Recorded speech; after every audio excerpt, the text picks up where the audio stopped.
जय भोलेनाथ। जटाटवी गलत जलम प्रवाह पावित स्थले गलेव लंबे लंबितां भुजंग तुंग मालिकां डमट डमट डमट डमट निनाद वड्डवर वयम चकार चंड तांडवम तनोतु न शिव शिवम।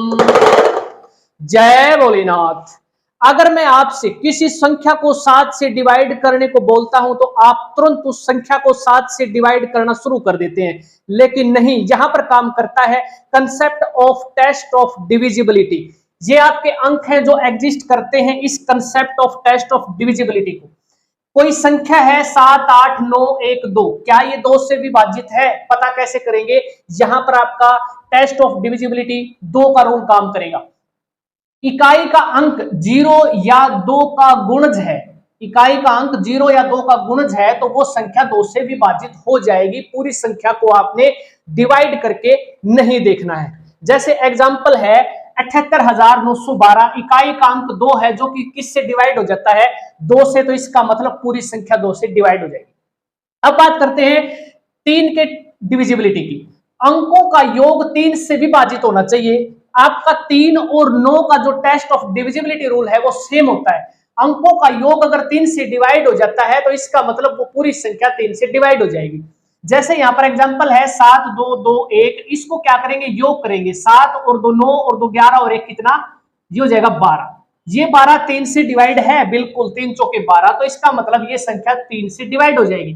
413 अंकों का योग क्या है? 4 और 3 7 और 1 8। 8 क्या 3 से डिवाइड है? नहीं, 3 से डिवाइड नहीं होता है, तो इसका मतलब ये संख्या 3 से डिवाइड नहीं होगी। अब बात करते हैं 4 की। 4 का जो डिविजिबिलिटी रूल है वो क्या कहता है? अंतिम 2 अंक 4 से विभाजित होने चाहिए। यहां पर एग्जांपल देखो 436 है, यहां पर अंतिम अंक 36 देखो, अंतिम 2 अंक देखने हैं। 36 4 से विभाजित है, बिल्कुल, 4 निमत 36, तो ये संख्या 4 से डिवाइड हो जाएगी। 212 में अंतिम अंक है 2 12, तो ये 4 3 12 डिवाइड हो जाएगी। लेकिन 86 है इस संख्या में लास्ट में 2 अंक, लेकिन ये 4 से डिवाइड नहीं होते हैं दोनों, तो ये संख्या भी आपकी 4 से डिवाइड नहीं होगी। अब बात करते हैं टेस्ट ऑफ डिविजिबिलिटी 5 की। अंतिम अंक 0 और 5 अगर आ जाते हैं संख्या के बाद पीछे, तो इसका मतलब वो संख्या 5 से डिवाइड हो जाएगी। यहां पर 0 आई हुई है, ये संख्या 5 से डिवाइड हो जाएगी। यहां 5 आया हुआ है, इकाई का अंक, ये संख्या भी 5 से डिवाइड हो जाएगी। अब बात करते हैं 6 की। संख्या 6 जो है, किसी संख्या को 6 से डिवाइड जब हम करेंगे तो पता कैसे करेंगे कि भाई 6 से डिवाइड है? तो वो संख्या 2 और 3 से विभाजित होनी चाहिए। 2 और 3 से अगर वो विभाजित हो जाती है, डिवाइड हो जाती है, तो इसका मतलब वो 6 से भी डिवाइड होगी। 27 है, 3 से डिवाइड हो जाती है लेकिन 2 से नहीं होती, इसका मतलब ये 6 से भी नहीं होगी। 33 3 से डिवाइड हो जाती है, 2 से नहीं होगी, तो इसका मतलब ये संख्या 6 से डिवाइड नहीं होगी। 52 एक ऐसी संख्या जो 2 से डिवाइड हो जाती है लेकिन 3 से डिवाइड नहीं होती, तो इसका मतलब ये संख्या 6 से भी डिवाइड नहीं होगी। 72 एक ऐसी संख्या है जो 2 और 3 दोनों से डिवाइड होती है, तो इसका मतलब जो ये 72 संख्या है ये 6 से भी डिवाइड हो जाएगी। अब बात करते हैं टेस्ट ऑफ डिविजिबिलिटी 8 की। 7 और 11 को मैं लास्ट में करवाऊंगा। 8 का डिविजिबिलिटी रूल क्या है? 3 अंक, अंतिम जो 3 अंक हैं वो 3 से डिवाइड हो जाते हैं, तो पूरी संख्या डिवाइड हो जाएगी 8 से। एग्जाम्पल है लास्ट के 3 अंक 216 8 से डिवाइड हो जाते हैं, बिल्कुल ये डिवाइड होता है, तो ये संख्या 8 से डिवाइड हो जाएगी। 512 3 अंक देखने हैं लास्ट के, ये 8 से डिवाइड हो जाते हैं, तो ये पूरी संख्या 8 से डिवाइड हो जाएगी।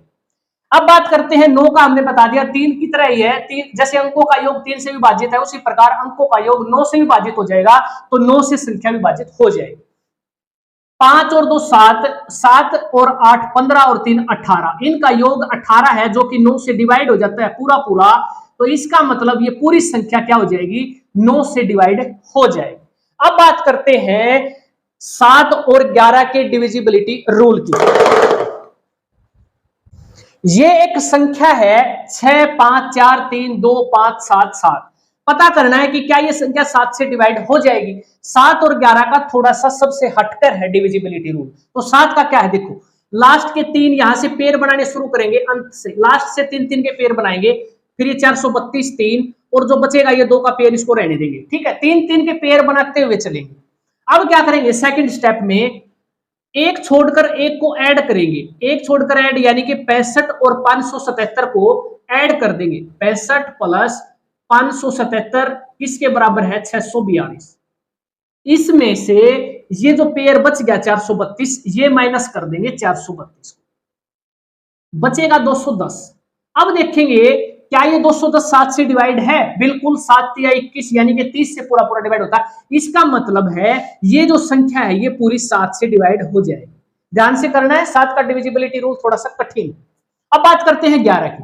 11 का डिविजिबिलिटी रूल क्या कहता है? सम स्थानों के अंकों का योग और विषम स्थानों के अंकों का योग, अगर उनका डिफरेंस अगर 0 आ जाता है या 11 का मल्टीपल आ जाता है तो वो संख्या 11 से डिवाइड हो जाएगी। जैसे ब्लैक कलर में जो लिख रखे हैं डिजिट, ये क्या है? विषम स्थानों पर उपस्थित अंक है।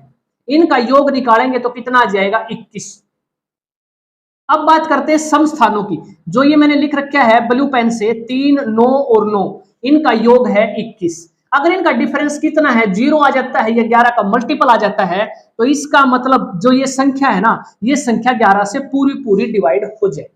आपके डिविजिबिलिटी रूल 2, 3, 4, 5, 6, 7, 8, 9, 11 बनते हैं। इन से आपका क्वेश्चन पूछता है। अगर इनमें से भी मैं test of divisibility rule important की बात करूं तो वो है आपका 11। एसएससी के एग्जाम में मोस्टली आपका 11 का डिविजिबिलिटी रूल से क्वेश्चन पूछा जाता है। 11 को और 7 को आपने ध्यान से करना है। और ये था आपका डिविजिबिलिटी रूल। वीडियो कैसी लगी कमेंट बॉक्स में बताना है और कमेंट में लिखना है जय भोलेनाथ।